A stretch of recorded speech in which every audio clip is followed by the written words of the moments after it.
Of this hearing of the House Permanent Select Committee on Intelligence. This is an unusual hearing for us, and it's exciting. In the back room, it sounded like it was a reception because everybody was so excited to see their friends and to reconnect. And that was happening on a social level, and now we're going to reconnect on a professional level. One thing that we know for each of you is you've had an incredible career in Congress, incredible career in national security, incredible careers on this committee. We do not want to lose your resident expertise. And we believe that you worked on a bipartisan basis, and we're certainly all about getting this committee working back on a bipartisan basis. So we want to turn to you today to get your advice, issues that you see that you think we need to be focused on, and issues that you think this committee, as you have seen the work that we have been doing, should either continue or modify in a way that we're undertaking them. And so I want to first introduce who we have in front of us. We have former Congresswoman Jane Harman, who during her time in Congress remained steadfast in her commitment to U.S. national security. Ms. Harman served as the ranking member of the House Intelligence Committee in the 107th and 108th Congress. She also chaired the House Homeland Security Subcommittee on Intelligence and served as the president and CEO of the Wilson Center following her time in office. Former Congressman Frank LoBiondo, who earned a reputation in Congress as an advocate for the intelligence community's work in some of the most remote and dangerous areas of the world where he himself would often travel. Former Congresswoman Ileana Ros-Lehtinen, who made history as the first Hispanic Republican woman and the first Cuban-American elected to Congress. Ms. Ros-Lehtinen was also a leader in advocacy for the U.S.-Israeli relationship during her time in the House of Representatives. Former Congressman Pete King, who is known for his dedication to U.S. counterterrorism efforts. Mr. King previously served as chairman of the House Homeland Security Committee in the 109th and the 112th Congress, and he's a well-known commentator on national security and world affairs. And former Congressman Jim Langevin, who was a leading voice on cybersecurity issues. Mr. Langevin chaired the Armed Services Subcommittee on Intelligence in the 116th Congress. And Mr. Langevin also served as the chair to my being his ranking member on the Strategic Subcommittee of Armed Services. We appreciate that each of you are here today. We know that in your preparation, you were asked these basic questions. What are the most critical threats facing our nation? What is the proper role of the intelligence community in our nation's response to these threats? What was the unfinished business of this committee while you served in Congress that you believe that this committee needs to continue? And any other advice or thoughts that you might have for us, we welcome you here today, and I recognize my ranking member, Jim Himes. Thank you, Mr. Chairman, and a big thank you to our former colleagues for taking the time to be here today and to provide your expertise. It's great to see all of you again. All of you developed a tremendous amount of knowledge while you were members, and I'd like to commend the chairman for bringing us together in this venue so you can share your perspective and expertise on the work we do here in the Intelligence Committee. I say this all the time. The fact is that intelligence oversight is very, very hard. We all served on other committees where you have the assistance of an aggressive press, of nonprofits, of others who are scrutinizing the financial services industry, the carbon industry, all sorts of things. In this committee, quite often it is just us and our staff to look at some of the most challenging and provoking issues that we face as a country. And of course, intelligence oversight involves command of very complicated technical issues, very complicated legal issues.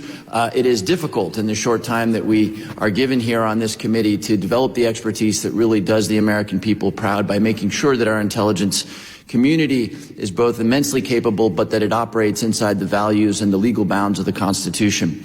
I've said before that oftentimes as members of this committee, we tend to get hyper-focused on some of the areas that are tremendously important, but exceptionally narrow.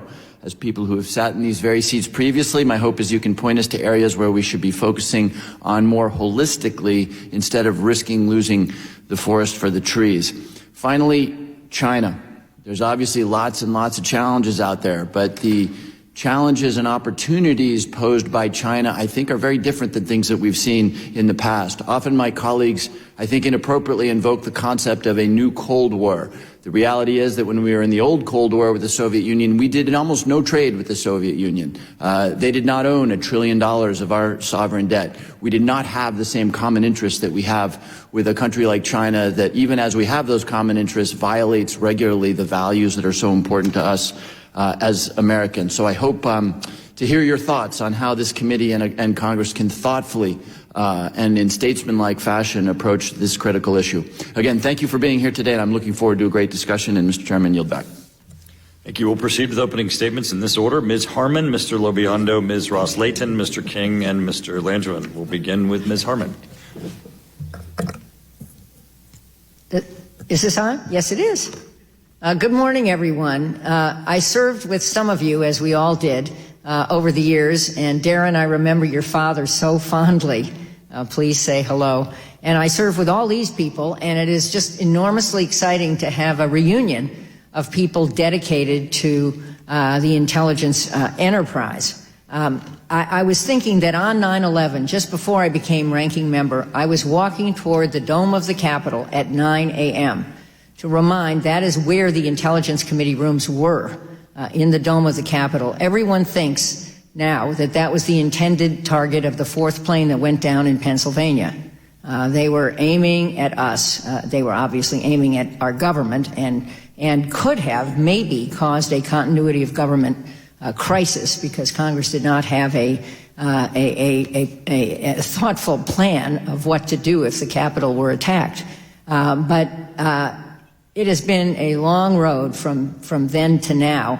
The one thing that has not changed at all is, well, it did change for a while, but the one thing that is back is the bipartisan character of this committee. And I just want to commend all of you for holding hands. I gather you just went on a big trip, 11 of you, to the Middle East, and everybody got along, and there were, it was solidarity.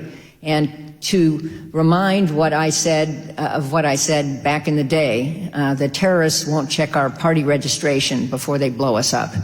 And it is a sobering thought, and it is worth keeping in mind always, even in the toughest times, even when partisanship tends to drag us apart. It can't drag us apart on this. So you've asked about lessons learned from my long tenure on the committee, and it was 8 years on this committee. Probably the most important thing we did after two enormous intelligence failures on 9/11 and on the Iraq WMD NIE was to play a key role in drafting on a bipartisan basis and passing IRTPA. It's a pretty horrible acronym, but it stands for the Intelligence Reform and Terrorism Prevention Act of 2004. And I remember how brave Pete Hoekstra, then committee chair, was to join with others, including me and Susan Collins and Joe Lieberman, in supporting this, in spite of the opposition from the then chair of the Armed Services Committee and the then vice president.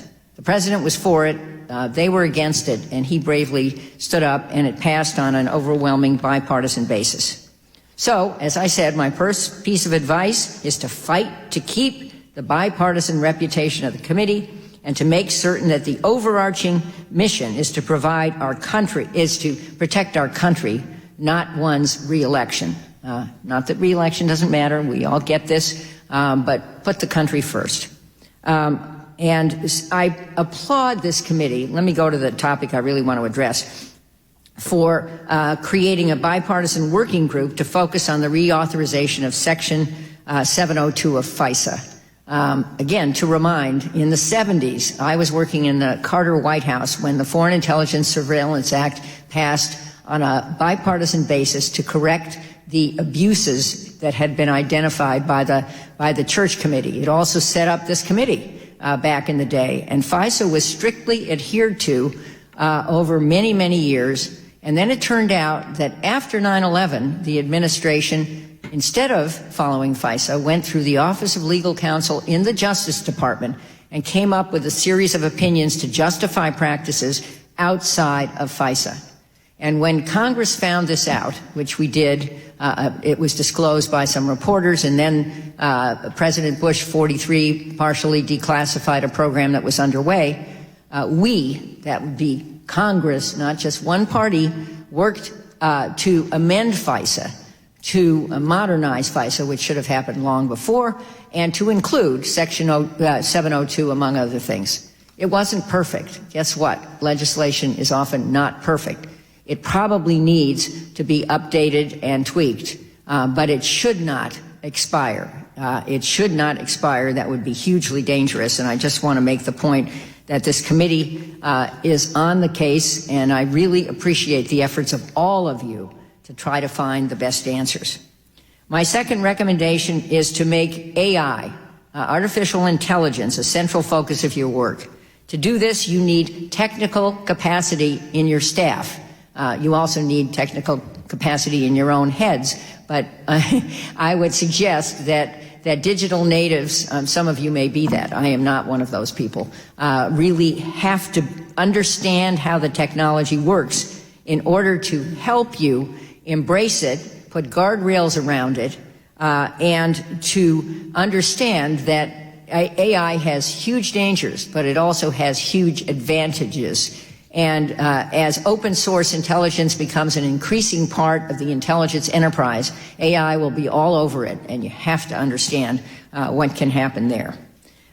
Third piece of advice, focus on China as a peer competitor, but don't surge everything on China. The world remains dangerous. Think North Korea, think Iran, think some things that are going on in Africa, think domestic extremists, think all the things in addition to China that you have to stay focused on. So you need a whole of world approach to the intelligence enterprise, and I suggest, again, while focusing on China as probably, and I would think this too, the number one threat, keep brain cells and attention on other things.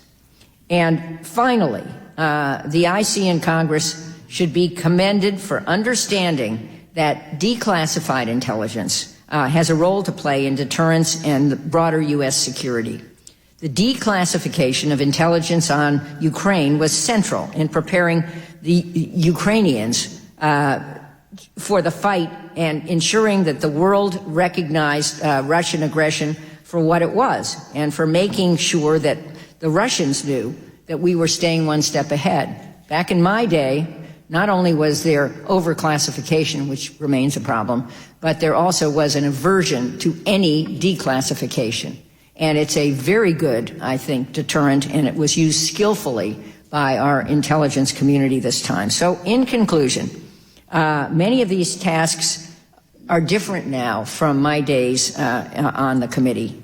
But the challenge of terrorism and the challenge of China endure, and this committee is on it. So I just am optimistic about what you can do working together and what we would all like to do to help you. This is a happy little band of bipartisan friends, and we're here to help. And I think it was an inspired idea to have this hearing and to let us all hug each other again. Thank you. Excellent. Mr. Lombiando. Thank you, Mr. Chairman, Chairman Turner, and Mr. Himes for putting this together. It's an honor and a pleasure to be here today to share my insights from serving on the House Intelligence Committee for the final 8 years of my 24-year tenure in the United States Congress. My time on the committee was certainly some of the most personally rewarding and professionally challenging of opportunities in my career in public service, and it's a privilege to have been appointed to HPSCI and to chair the CIA subcommittee for a period of time. As you know, there are many aspects of serving on HPSCI that we cannot discuss beyond the walls of the SCIF. Most Americans will never know the true extent of the threats to our national security and the role those who serve on HPSCI and CISI play in conjunction with the men and women of our intelligence community in thwarting those planned attacks. That is what makes your jobs today so critically essential to securing our future going forward. There's no shortage of issues before the committee for you to be rightly focused on. From Russian aggression in Europe to North Korea's provocation in Asia, from Iran's nuclear ambitions to the erosion of democratic institutions across the globe. The geopolitical picture is increasingly complex, while the security situation is exponentially more fragile. But I want to focus my remarks today on a region that is often overlooked by U.S. policymakers to the detriment of our own national security interests and security overall, and that is Africa. The dual threat of China's systematic expansion alongside the resurgence of terrorist recruitment and training makes ignoring Africa a grave and strategic mistake for the United States. The unfinished business of our Intelligence Committee is crucial to understanding China's advances and the operational capabilities that terrorist groups are developing in various locations on the continent. During my time on the committee, I made approximately 24 trips to the African continent. My primary focus was the front lines of engagement in the most hostile regions by our intelligence case officers and U.S. Special Forces. Places like Somalia, Angola, Mali, Niger, Djibouti, not the destinations American tourists or of state visits. Often I was the first sitting member of Congress to visit some of these places in decades. In the 5 years since my last trip, the situation has only grown more desperate from my vantage point, and the biggest geopolitical challenge to the United States is taking advantage of that. Let me be blunt. I believe China is bribing its way across the African continent, creating economic partnerships with impoverished African nations for its own global security objectives. From securing leasing rights for rare earth minerals to assessing key transportation infrastructure along the Atlantic and Indian Ocean, China has muscled its way into the void created by lack of sustained U.S. policy and engagement by numerous administrations. In my opinion, our diplomatic engagement has been marginalized for compelling priorities, while our intelligence collection capabilities have been wholly inadequate for the entirety of the 21st century. This is providing opportunities not only for China, but for the direct threats to U.S. interests and assets. Weak central governments across the sub-Saharan are allowing terrorist groups like Al-Shabaab and Boko Haram to expand operational training grounds to export their death and destruction to Western democracies with their main goal of attacking the United States. Offshoots of Al-Qaeda and ISIS are looking to the Congo, Burkina Faso, Libya, Central African Republic, and other economically depressed nations to gain a foothold. Recruitment of young men to terrorism is made easier by the sense of disillusionment with their own governments, fueled by abandonment by the United States in the region. What keeps me up at night is the critical mistake the U.S. could make by further reducing intelligence capabilities in Africa. Instead of reducing, we really must ramp up, not cut back. The federal resources and manpower we have in the CIA, NSA, and other intelligence partners to get a better understanding of how badly we are falling behind is important. A robust human intelligence program on the continent would give a greater insight into how these terrorist groups are developing their operational capabilities. And in my view, from my time on the committee and all the trips, there is no substitute for human intelligence. The ability to develop a human intelligence source takes years. The language barriers, the customs, all that goes on. And when we let that go, we're letting a key part of our ability to understand what happens go. Furthermore, let me take this opportunity to say that the briefings in Washington are no substitute for the feedback that I or you can receive when engaging station chiefs or an analyst in the field. Beyond the skiff and outside of Washington is where you, as members of the committees, will get the unvarnished assessments to help you better do your jobs and budgets. When you sit down with a station chief in one of these godforsaken remote areas, excuse me, you'll understand the sacrifices not only that they make, but how critical their input is to the work you do for the authorization for our intelligence community. Without their input, I don't believe Langley can give you a good picture of what needs to be done. I came to quickly realize that the more hostile environment, the more honest the conversation with those men and women who volunteered for those posts. And make no mistakes, they are volunteers. They're not directed to go there, so they're sacrificing a great deal. Thus, ongoing direct contact with CIA station chiefs in these very challenging countries is absolutely necessary to understand the authorization needs of the intelligence communities to ensure that the U.S. does not fall further behind. Let me conclude by saying that the job is not done. Far from it. And now you, who are charged with the critical work of providing federal resources, political support, and yes, vigorous oversight to the intelligence community. You are also charged with being uniform in the application of those duties across the agencies while holding accountable those who abuse the authority you've entrusted to them. The national security mission of this committee must be bipartisan. It must be nonpartisan. Historically, this was implicit fact rather than an explicit objective. It was this way during my time on the committee, well, at least most of it, and for many former members of this panel today, but regrettably changed in the years following my retirement. Now in 2023, after years of political agendas infiltrating the national security debate, there is a confidence returning to those of us who still work in this space because of clear and concerted effort by Chairman Turner and Ranking Member Himes, and all of you to diligently focus on doing the nation's work rather than scoring political points.